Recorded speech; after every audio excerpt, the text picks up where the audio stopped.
வணக்கம் நண்பர்களே. எல்லாம் நன்மைக்கு யூடியூப் சேனலில் இன்றைக்கி நம்ம பார்க்க போகிற ஜோதிட தகவல் என்னென்னு பார்த்தீங்கன்னா, மார்ச் மாதம் 15ஆம் தேதி நடக்க போகிற செவ்வாய் பயிற்சி பற்றி தான் பார்க்க போகிறோம். செவ்வாய் பகவான் மகர ராசியில் இருந்துட்டு கும்பராசிக்கு வர்றாரு. அது சனியோட வீட்டில் வந்து உட்கார போகிறாரு. இந்த பெயர்ச்சி செவ்வாய் பயிற்சி சனி பெயர்ச்சியோட சேர்ந்து கூட்டணி போடுறாங்க. இந்த கூட்டணி எப்படி இருக்க போகுது, அது எந்த ராசிக்குன்னு பார்த்தீங்கன்னா கடகராசிக்கு எப்படி இருக்குன்னு தான் பார்க்க போகிறோம். இந்த கடகராசிக்கு செவ்வாய் சனி கூட்டணி கும்பத்தில் இருந்துட்டு அவங்களுடைய பார்வைன்னு இருக்கும்போது கடகராசிக்கு வந்து அது வந்து 8ஆம் இடத்தை குறிக்கும். 8ஆம் இடம்ன்ற போது உங்களுக்கே தெரியும், ஏற்கனவே கடகராசி அன்பர்களுக்கு வந்து அஷ்டம சனின்னு ஒன்று நடந்துட்டு இருக்கு. அதுபோக இதுவும் வந்து சேரப்போகுது. இப்போ 8ஆம் இடத்துல செவ்வாயும் வரப்போகிறார். அப்போ மறைவு ஸ்தானத்தில் ஏற்கனவே 2 பேரும் பகை கிரகங்கள். இந்த 2 பகை கிரகங்களும் கும்பராசியில் இருந்துட்டு செவ்வாய் சனி கூட்டணி போட்டு எப்படி இருக்க போகிறாங்கன்றதான் கடகராசிக்குன்றதான் பார்க்க போகிறோம். செவ்வாய்ன்ற சொல்லும்போது உங்களுக்கே தெரிஞ்சிருக்கும், செவ்வாய் ஒரு நெருப்பு கிரகம்.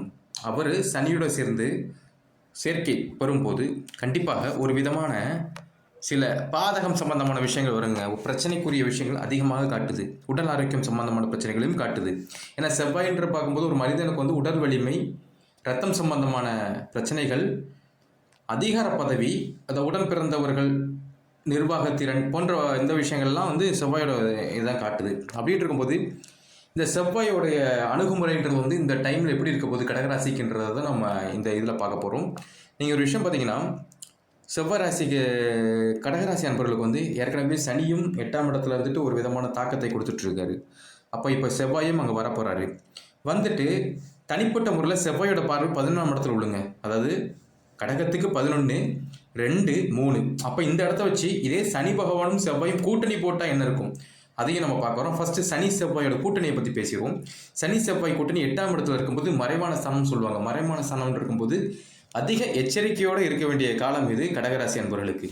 அப்போ நீங்கள் ஏற்கனவே சொல்லுவீங்க, நாங்கள் எப்பவுமே கஷ்டத்தில் தான் இருந்துட்டு இருக்கோம், இந்த கஷ்டங்கள் மாறாதான். மாறுறதுக்குரிய காலம் இருக்கு. ஆனால் உங்களுக்கு அனுபவம்ன்ற சொல்கிற விஷயத்தை இப்போ கொடுக்க போகிறாரு கடகராசி அன்பர்களுக்கு. இந்த நேரத்தில் அப்படி தான் கொடுக்க போகிறாரு.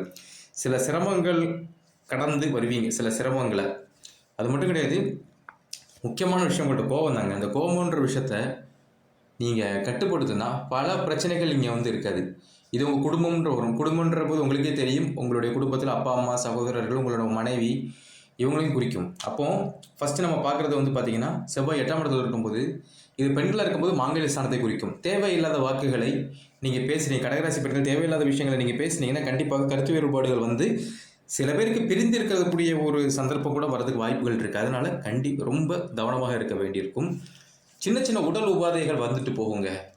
பிளட் ப்ரெஷர், வயசானவங்களுக்கு, கடகராசி அன்பர்களுக்கு ஏதாவது ஒரு விஷயத்தை கேட்பீங்க, உடனே உங்களுக்கு வந்து அந்த பிளட்ன்ற விஷயத்தில் ஒரு ப்ரெஷர் ஏறி ஒரு விதமான மயக்கங்கள், இந்த ஆரோக்கியம் சார்ந்த பிரச்சனைகளும் வரதுக்கு வாய்ப்பு இருக்குது.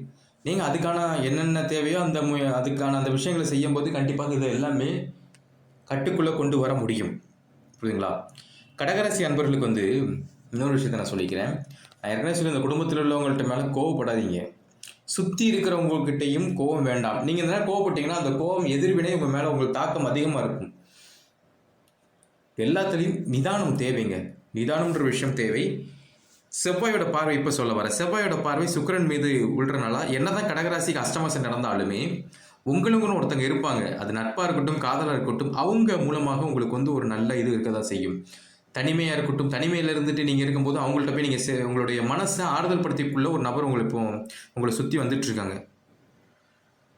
அப்படின்ட்டு இருக்கும்போது இந்த மாதிரி விஷயங்களை பயன்படுத்தி உங்களுடைய மனசில் உள்ள பிரச்சனைகள் ஃபுல்லாத்தையுமே தவிர்க்க பாருங்கள். அதுலேருந்து நீங்கள் ஒரு ஆறுதல் தேட பாருங்கள். ஏன்னா அப்படிக்குள்ள ஒரு காலகட்டத்தில் தான் நீங்கள் இருந்துட்டு இருக்கீங்க. செவ்வாயோட பார்வை உங்கள் 2ஆம் இடத்துல விழுதுங்க. 2ஆம் இடம்ன்ற போது குடும்பஸ்தானத்தில் இருக்கும்போது நான் சொல்லிட்டேன், வாக்குன்ற விஷயம், பணம்ன்ற விஷயத்துலையும் கொஞ்சம் அதிகம் கவனம் தேவை. நீங்கள் சில இழுபறிகள் வரலாம். நீங்கள் ஒரு லோன் விஷயமா இருக்கட்டும், ஏதாவது விஷயத்துக்கு பணம்ன்ற விஷயத்துக்கு இது பண்ணீங்கன்னா சில இழுபறிகள் வரலாம். டாக்குமெண்ட்ஸ், 3ஆம் இடம் தைரியம்னு சொல்லுவாங்க, அதுக்கு மட்டும் கிடையாதுங்க. எழுத்துப்பூர்வமான விஷயங்களில் கொஞ்சம் அதிக கவனம் தேவை. நீங்கள் ஒரு ஆஃபீஸ் டாக்குமெண்ட்ஸ் ஒர்க்கு, ஏதாவது ஒரு வேலை எழுத்து சம்பந்தமான அக்கௌண்ட்ஸ் ஒர்க்லாம் பார்க்கிங்கன்னா ஒரு விஷயத்தை டைப் பண்ணும் போதும் அதுக்கு முன்னாடி 1க்கு 2 தடவை செக் பண்ணிக்கோங்க. எதுக்கு சொல்கிறேன்னா, உங்களுக்கு அது மூலமாக உங்களுக்கு ஏதாவது ஒரு பேட் நேம் கொண்டு வரதுக்கு அதிகமான வாய்ப்புகள் இருக்கிறது. கண்ணை மறைக்குன்னு சொல்லுவாங்க பார்த்தீங்களா, நம்ம அதை பார்த்துருக்க மாட்டோம். நம்ம சரியாக இருக்குன்னு யோசிப்போம். ஆனால் நம்மளுடைய கண்ணை மறைச்சு கொண்டு போகிற அளவுக்கு இந்த செவ்வாய் சனியோட கூட்டணியாக இருக்கட்டும், செவ்வாயோட தனிப்பட்ட செவ்வாயாக இருக்கட்டும், சுக்கிரனோட சேர்க்கையாக இருக்கட்டும், இந்த விஷயங்கள் எல்லாமே இந்த காலகட்டங்கள் வந்து கடகராசி அன்பர்களுக்கு வந்து கொஞ்சம் நல்ல நிலையில் இல்லாத மாதிரி கொண்டு போயிட்டு இருக்கு.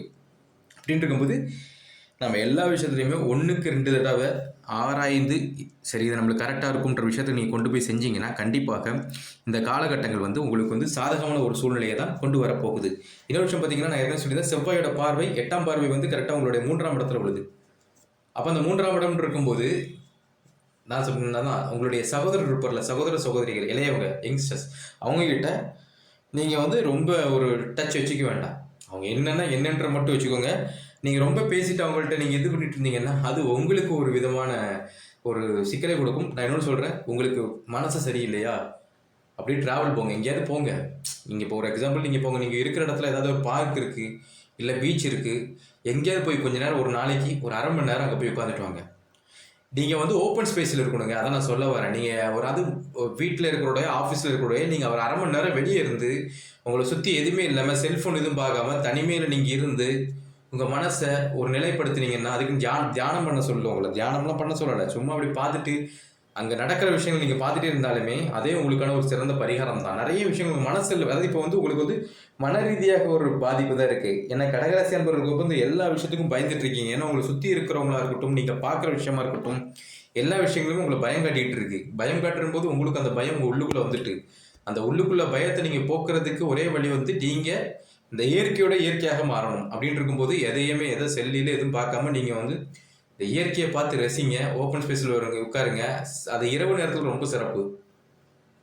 அந்த நேரத்தில் நீங்கள் உட்காந்துட்டு பார்க்கு பீச்சு இந்த மாதிரி நீர் சம்மந்தமான இடம் போகிறது நல்லதுங்க. உட்காந்து பார்த்துட்டு இருந்தீங்கன்னா கண்டிப்பாக உங்களுக்கு ஒரு மாற்றத்தை இந்த செவ்வாய் பயிற்சி கொடுக்க போகுது. நான் திருப்பியும் சொல்கிறேன், என்னதான் பிரச்சனை இருந்தாலுமே எல்லா பிரச்சனையிலிருந்து கடகராசி என்பவர்கள் கடந்து வந்து உங்களோட வாழ்க்கையில் உறுதியான ஒரு வெற்றிக்கு நீங்கள் போக தான் போகிறீங்க.